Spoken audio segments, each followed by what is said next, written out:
আটা এভাবে সামান্য পানি ও লবণ দিয়ে গুলিয়ে নিয়ে তাওয়ার মধ্যে এভাবে গোল গোল রাউন্ড শেপ দিয়ে ঘুরিয়ে নিতে হবে এবং এটাকে একটু রেখে দিয়ে একটু শুকালে এটাকে উল্টে দিতে হবে।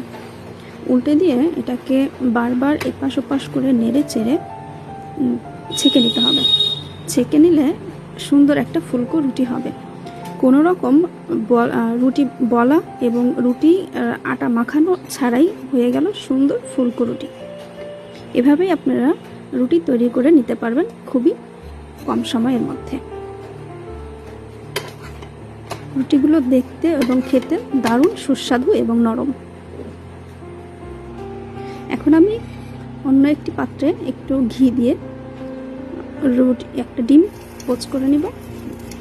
ডিমটা কুসুমটা একটু ভেঙে গেছে, একটু সামান্য লবণ দিয়ে নিব এবং খাওয়ার জন্য পরিবেশন। সকালের নাস্তা রেডি খুবই অল্প সময়ের মধ্যে।